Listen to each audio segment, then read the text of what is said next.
Hey, happy Wednesday. I guess I can take my glasses off to be a little more engaged with you, but happy Wednesday.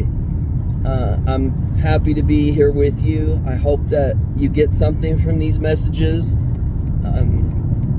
Today we're going to talk a little bit about what it takes to live in simplicity. You know, we're in such a divisive time. You know, it's you either like this president or that president, or it's either vaccine or no vaccine, or we live in a world that's trying to tear us apart. And it's really important, with all the noise that's around us and all the people that are full of anger and ego, it's important that we have a simple place of peace in our mind, in our heart, that we can go during the day when we're frustrated, or when things just aren't going our way, or we're just having a crappy day. It sounds cheesy to get centered. That takes some work and a lot of practice. But sometimes even just thinking of your favorite spot, like where's your very favorite place on earth? Where do you love more than anything else? Try to imagine that in your mind and stay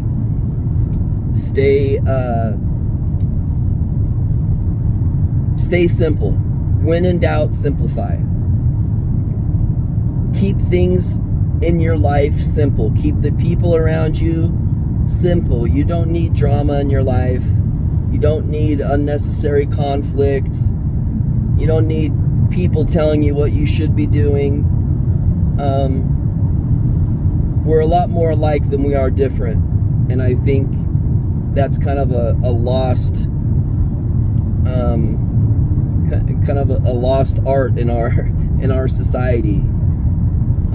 The world can get really complicated, and we can complicate. If you're like me, you can complicate just about everything. So it's really important. I had a really good example of this past week. I was up in Boise, as you saw, and I was shadowing one of my mentors. He's also a business partner, but somebody that I look up to and admire quite a bit, and he's really been a big part of my journey, especially professionally, and being able to watch him in action, and just how simple he keeps everything, yet he's the highest producer in his company. He's the highest, he owns several companies. He's an investor. He's an entrepreneur.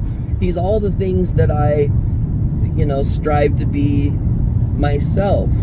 But what he hasn't picked up on along the way to success and having his, there aren't too many millionaires that you can find that don't have an ego. And he's one of those people. He has no ego, absolutely none. And that's really hard to find with people that have reached his level of success.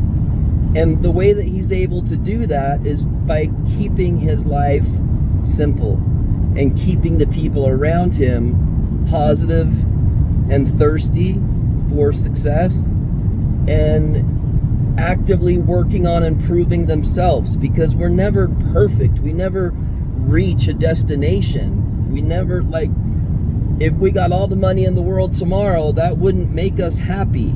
Maybe temporarily, but there's a reason almost half of lottery winners are bankrupt within 5 years. Money isn't the answer to everything. I know how important money is, and I value money. Money certainly gets you places and gets you things that you wouldn't normally otherwise have. But money doesn't bring happiness, and I can attest to that. I've had to make some major changes in my own life due to the ego that I developed when I was successful. So be around people that inspire you. Be around people that make you better. Be around people that keep it simple.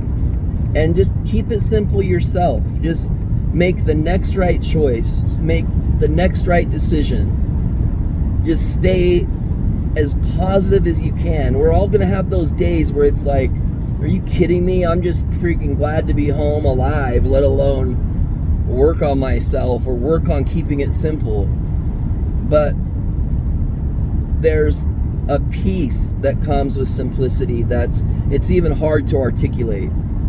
So my message this week is to keep it simple.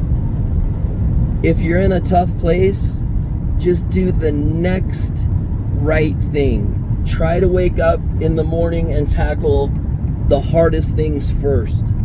That's usually a pretty good recipe for success, is if we wake up and we have that mindset like, all right, I'm gonna deal with item 1 first, then item 2.